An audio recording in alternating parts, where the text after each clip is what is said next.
Las historias de la Biblia nos dan ejemplos claros de la influencia de los líderes sobre el pueblo de Dios. Por ejemplo, está el liderazgo del rey Saúl, un hombre que gozaba del respeto y la admiración de su nación. Tenía todo lo que necesitaba para ser un líder de éxito, pero terminó en el fracaso. También está la historia del juez Sansón, a quien Dios dotó de una fuerza sobrehumana y que pudo haber sido un gran paladín de Israel, pero que debido a sus excesos, también su vida terminó en la tragedia. Pero no todos los líderes terminaron en el fracaso. Tenemos las historias de Esdras y Nehemías, quienes en tiempos de mucha dificultad y pobreza lograron dirigir su pueblo con gran éxito. ¿Cuál fue el secreto de su éxito? Este es el estudio de hoy. No se retiren, que ya regresamos.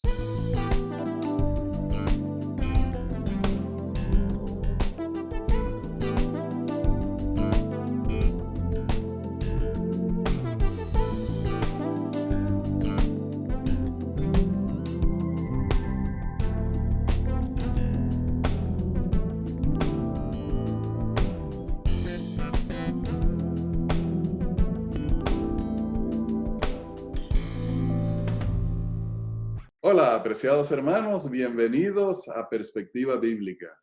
Y Johnny, hoy tenemos la lección sobre los dirigentes de Israel, pero esta es una lección especial para nosotros porque estamos concluyendo 7 años de estar preparando estos estudios de perspectiva bíblica y han sido una gran bendición para nosotros. Ciertamente, Rafael, una bendición muy grande compartir contigo, estudiando juntos. Comenzamos cuando estábamos los dos en Loma Linda University y nos reuníamos los viernes por la tarde a estudiar juntos y a leer, y así desarrollamos el sistema y hemos estado en esta colaboración. Yo me siento privilegiado, Rafael, de estar contigo. Gracias, Gracias. hermano. Y gracias por recordarme esos momentos donde estudiábamos, discutíamos la lección allá en tu oficina o en mi oficina. Y han sido muchos tiempos, hemos estudiado muchos libros y muchos temas y ha sido una bendición y esperamos que las lecciones que preparamos con mucho amor sean una bendición para todos los que nos sintonizan. Por eso hemos de comenzar con una palabra de oración, agradeciéndole a Dios y celebrando como el pueblo de Israel celebraba al estudiar la Biblia. Nosotros celebramos 7 años, así que este es un año de jubileo de Israel. Cuando llegue el 49 es el jubileo universal, pero los 7 años son el jubileo de adentro, de los esclavos judíos, eran libres. Así que somos libres, pero no libres de seguir grabando. Yo quiero seguir grabando porque disfruto mucho contigo, Rafael. Gracias. Vamos a orar. Querido Padre Celestial, estamos agradecidos por la oportunidad de tomar este tiempo para estudiar el tema en el libro de Nehemías y acercarnos a ti. Danos el don de tu Espíritu Santo siempre para transformarnos, para abrir nuestro entendimiento. Rogamos tu bendición en el nombre de Jesús. Amén. Amén. Así que en esta lección, Rafael, estamos enfocándonos en la historia de Nehemías y la relación de Nehemías y de Esdras con la palabra de Dios. Comencemos estudiando y leyendo los versos del 8 al 18. Y leían en el libro de la ley de Dios claramente y ponían el sentido de modo que entendiesen la lectura. Y Nehemías el gobernador y el sacerdote Esdras, escriba, y los levitas que hacían entender al pueblo, dijeron a todo el pueblo: Día santo es a Jehová nuestro Dios, no os entristezcáis ni lloréis, porque todo el pueblo lloraba oyendo las palabras de la ley. Luego les dijo: Id, comed manjares grasos y bebed vino dulce y enviad porciones a los que no tienen nada preparado, porque día santo es a nuestro Señor. No os entristezcáis, porque el gozo de Jehová es vuestra fuerza. Los levitas pues hacían callar a todo el pueblo diciendo: Callad, porque es día santo, no os entristezcáis. Y todo el pueblo se fue a comer y a beber y a obsequiar con porciones y a gozar de gran alegría, porque habían entendido las palabras que les habían enseñado. Al día siguiente se reunieron los cabezas de las familias y de todo el pueblo, sacerdotes y levitas, en torno a Esdras, el escriba, para entender las palabras de la ley. Y hallaron escrito en la ley que Jehová había mandado por mano de Moisés que habitasen los hijos de Israel en tabernáculos en la fiesta solemne del mes séptimo. Y que publicasen y pregonasen por todas sus ciudades y por Jerusalén, diciendo: salid al monte y traed ramas de olivo silvestre, de arrayán, de palmeras y de todo árbol frondoso para hacer tabernáculos, como está escrito. Salió pues el pueblo y trajeron ramas e hicieron tabernáculos, cada uno sobre su terrado, en sus patios, en los patios de la casa de Dios, en la plaza de la puerta de las aguas y en la plaza de la puerta de Efraín. Y toda la congregación que volvió de la cautividad hizo tabernáculos, y en tabernáculos habitó, porque de los días de Josué, hijo de Nun, hasta aquel día no habían hecho cosa parecida los hijos de Israel, y hubo alegría muy grande. Y leyó Esdras en el libro de la ley de Dios cada día, desde el primer día hasta el último. E hicieron la fiesta solemne por 7 días, y el 8º día fue de solemne asamblea según el rito. Ay, bendito Rafael, cuánta actividad, ¿verdad? Y una de las actividades era gente llorando. ¿Y por qué era que estaban llorando? Bueno, Johnny, la emoción de leer en las escrituras las enseñanzas de Dios. Ellos estaban recobrando su historia, estaban recobrando su cultura, estaban volviendo a vivir las cosas que Dios les había mandado. Y eso les produjo una gran emoción. Y Johnny, así debe ser para nosotros cuando leemos la escritura, si la leemos con atención, si no apuradamente como para decir cumplí, cuando abrimos nuestro corazón y el Espíritu Santo nos habla a través de la escritura, va a producir las mismas emociones.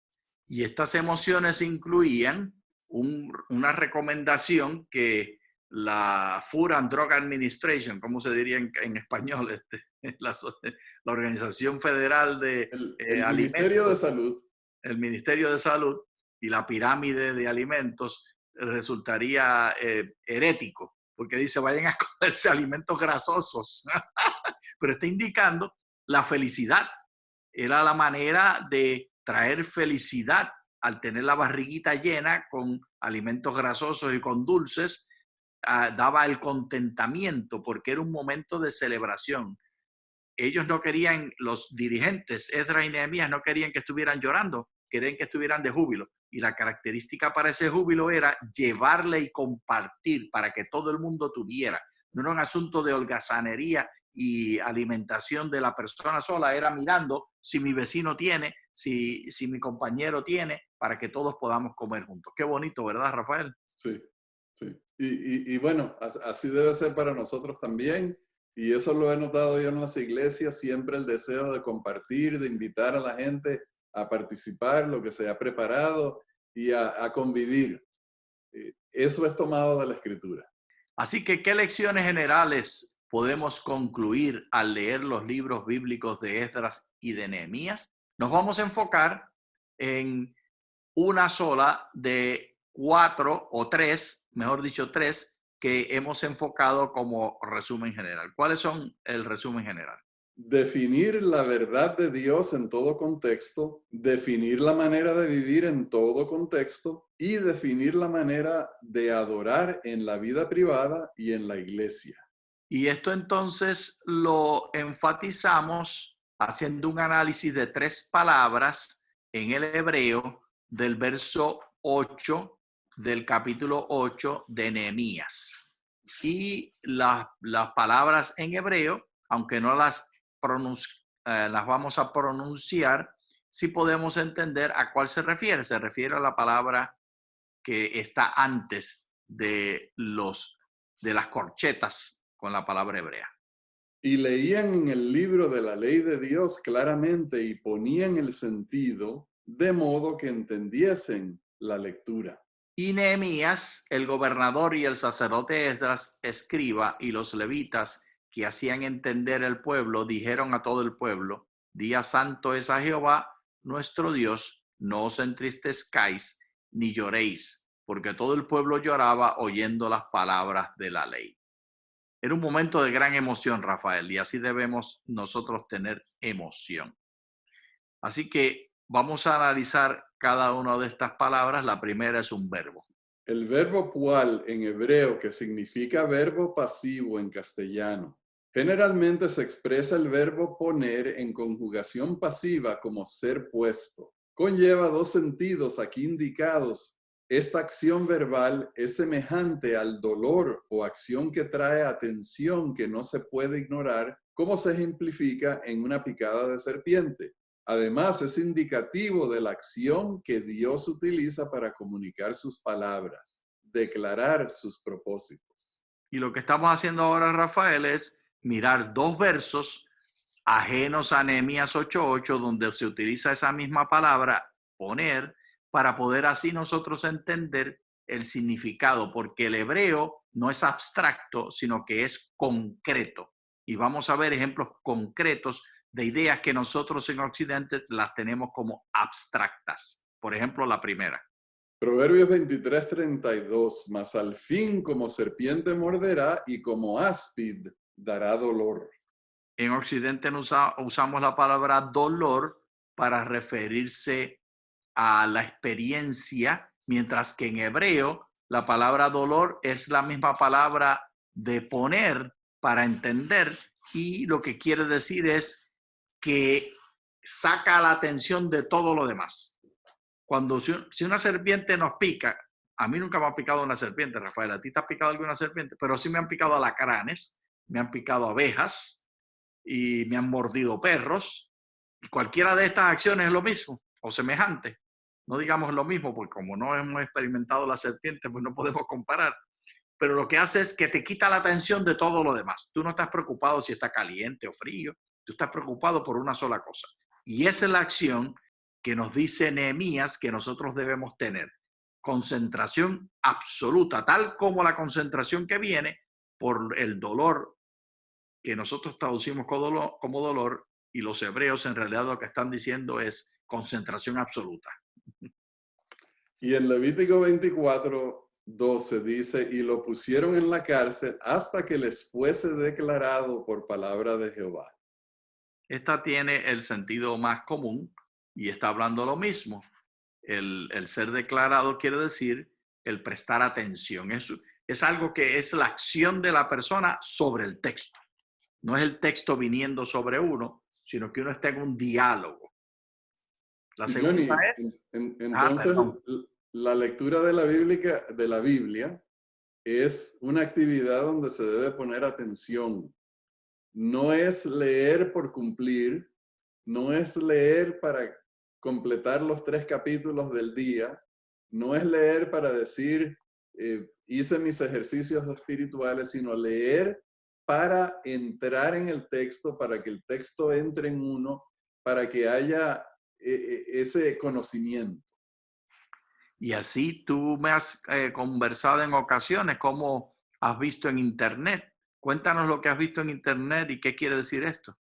Bueno, Johnny, que en mis estudios para este trimestre, me acordé de una celebración que hacen los judíos, porque para la cultura judía, para la tradición judía, el estudio de la Torá, los primeros 5 libros de la Biblia, es una parte muy importante de sus ceremonias, una parte, ese estudio, esa discusión de la Torá, es una parte central de su experiencia en comunidad.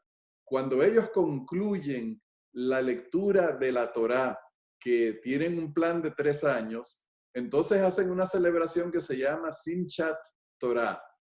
Y yo animo a todos a buscar en internet videos de Simchat Torah para que vean cómo los judíos en la sinagoga o en el salón de reuniones toman los rollos de la Torá, los tienen en sus manos, lo están cargando, están haciendo una celebración y dan vuelta están danzando, están celebrando, los niños la cargan, los ancianos la cargan, los hombres, las mujeres besan la Torá, y es una gran celebración porque concluyeron el estudio de ese periodo de 3 años para volver a comenzar al sábado siguiente.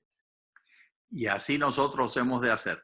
La segunda acción es buscar el sentido. Y leemos. Este sustantivo se refiere al significado o mensaje contenido. El sentido es el objetivo perseguido por el verbo anterior, poner, y posterior, entender, que le modifican. Trae en sí mismo dos ideas, la idea de un proceso sagaz y la idea de un estado de entendimiento. Gracias a Dios por enseñarnos esto. Y tenemos dos textos que lo ilustran.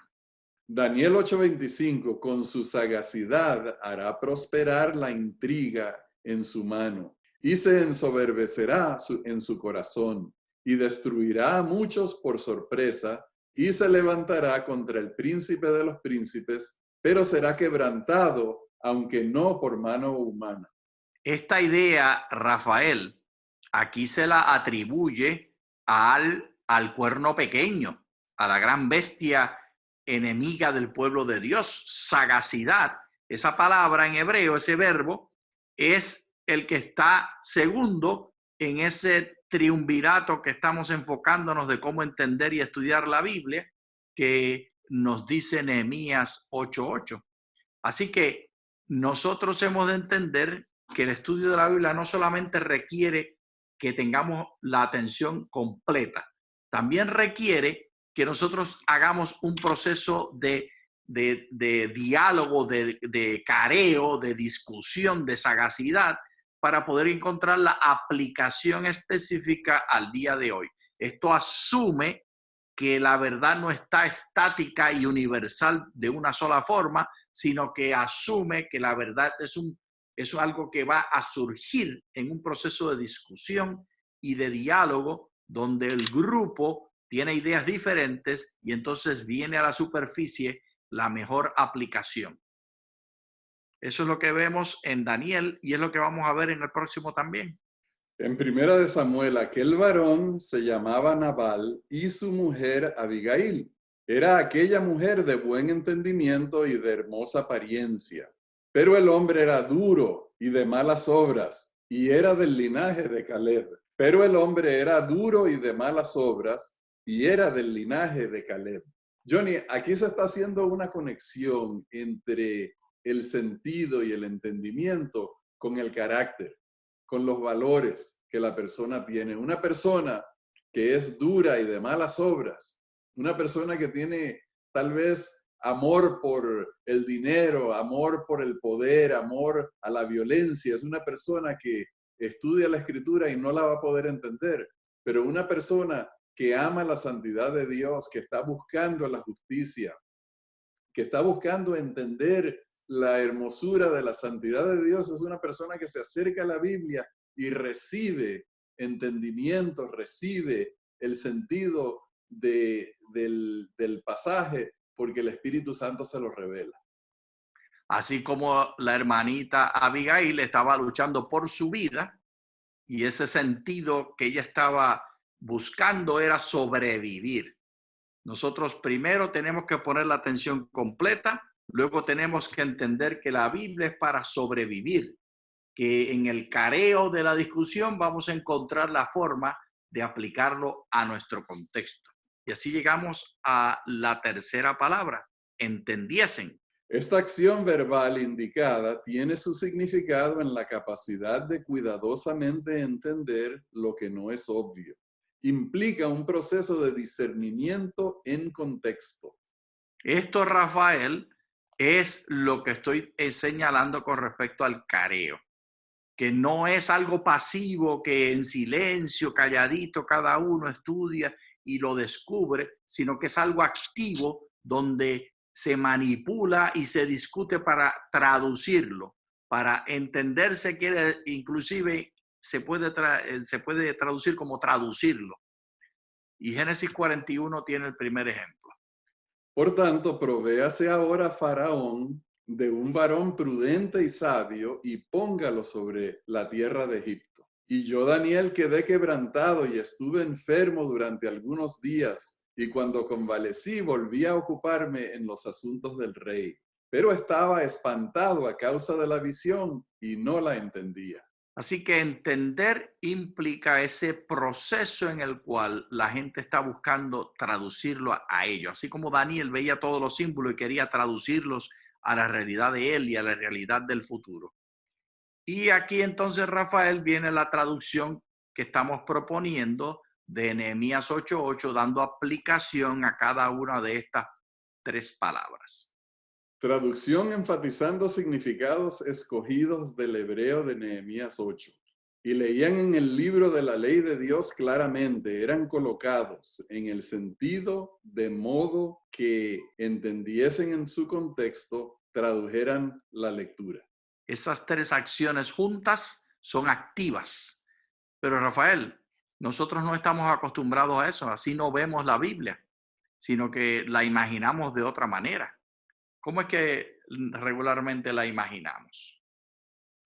Bueno, Johnny, imaginamos a la Biblia como la verdad es autoevidente, fuera de uno, y que la verdad está 100% en la Biblia, o sea, está exterior a nosotros. Y esta realidad se debe a la filosofía griega. Aquí tenemos la obra de tu tocayo, Rafael, de Sócrates y de Platón, mostrando el diálogo de ellos.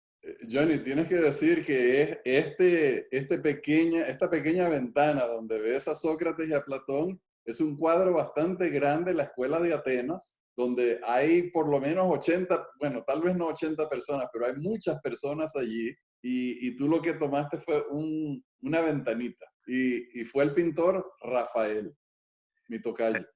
Perdona que no traté a tu tocayo de manera seria y apropiada.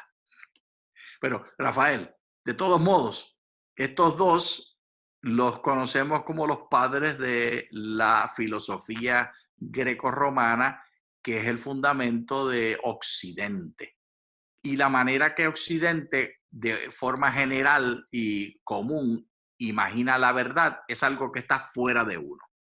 Entonces, las verdades se unen con las creencias y forman el conocimiento en esa interacción mutua. Y es algo que nosotros descubrimos que viene a nosotros. Pero esa no es lo que leímos en la Biblia. Lo que leímos que Nehemías estaba diciendo era un proceso de careo, un proceso de diálogo con el texto, donde así como en la sinagoga cuando Jesús fue que leyó Isaías y se puso a discutir con los de la sinagoga, así es que hacía en cada culto, así parecido a como debe ser una escuela sabática bien dada, que no es un maestro predicando, sino que es un diálogo con los estudiantes donde se carean diferentes opciones. Y tenemos una alternativa, que es la alternativa que el protestantismo y el movimiento evangélico y los adventistas del séptimo día dentro del movimiento evangélico y dentro del movimiento de santidad wesleyano de John Wesley, representamos, y hay un cuadrilátero. ¿Qué sabemos de eso? Bueno, entonces en esta filosofía o en esta alternativa, la verdad está en la Biblia 100%.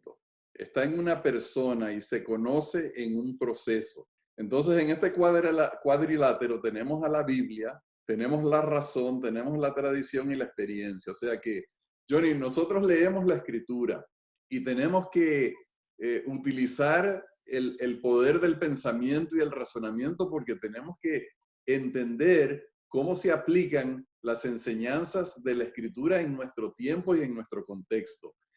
Para eso estamos apoyados con la tradición de la iglesia. Ahora, la tradición de la iglesia no son ritos, sino que a través de los siglos hemos llegado a un entendimiento superior de las escrituras debido a los debates y discusiones en el seno de la iglesia sobre las verdades de la Biblia. Por ejemplo, la verdad acerca de la gracia perdonadora de Dios.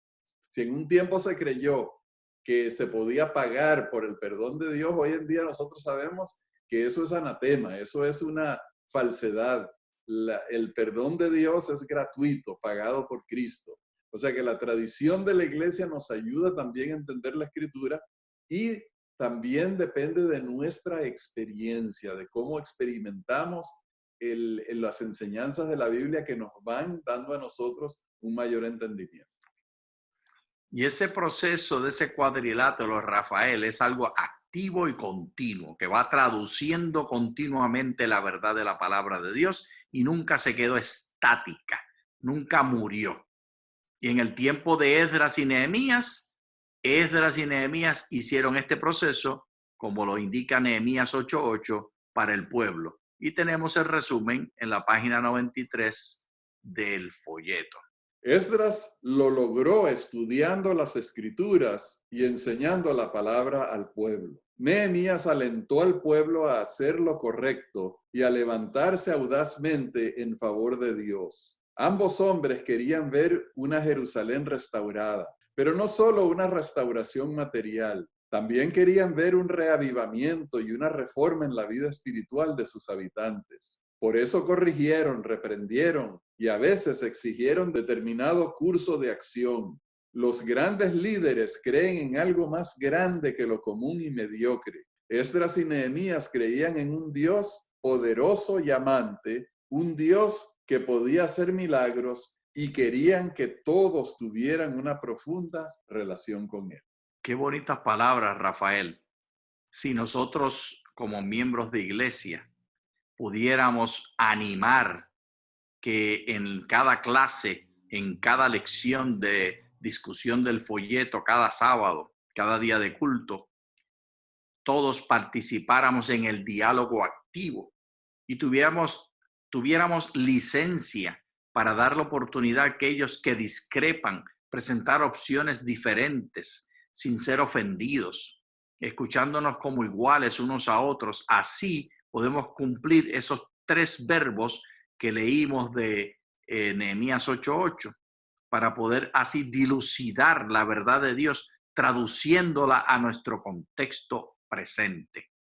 Una ilustración de eso, Rafael, que puede resultar asombrosa para algunos, que ya hemos mencionado varias veces aquí en Perspectiva Bíblica, es la comparación entre las 2 versiones del cuarto mandamiento. Nosotros hemos enfatizado ya varias veces anteriores que hay 2 versiones de lo que Dios escribió con su dedito. Porque, ¿cómo podemos explicar eso?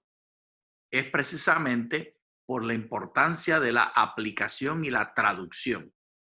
En Éxodo 20 nos dice que el cuarto mandamiento debe cumplirse porque Dios es creador. Dios es el creador de todas las cosas y luego de que Moisés quebrara los 10 mandamientos, literalmente quebrando las tablas de piedra, entonces cuando Moisés en Deuteronomio 5 le da los 10 mandamientos de vuelta al pueblo, entonces hay un cambio de enfoque en ese mandamiento, en el cuarto mandamiento. Y este cambio de enfoque en esta segunda versión, tenemos entonces que el enfoque está en que Dios es el redentor, el que los liberó de Egipto. O sea, y los 2 son válidos, Johnny. Claro. Observar el sábado en honor a nuestro Creador y observar el sábado en agradecimiento a nuestro Salvador, ambos son válidos, ambos son verdaderos y legítimos. Y sabes tú que, sabes que hay una tercera. En estos últimos 10 segundos, hermano. La tercera está en Hebreos 4. El sábado es señal de la redención que nos da paz y descanso en Jesús. El sábado es el descanso de la salvación por la fe en Jesús. Hebreos 4. Y bien, con este último pensamiento, llegamos al final del estudio de hoy. Les agradecemos por habernos acompañado y les deseamos muchas bendiciones de Dios. Muchas gracias.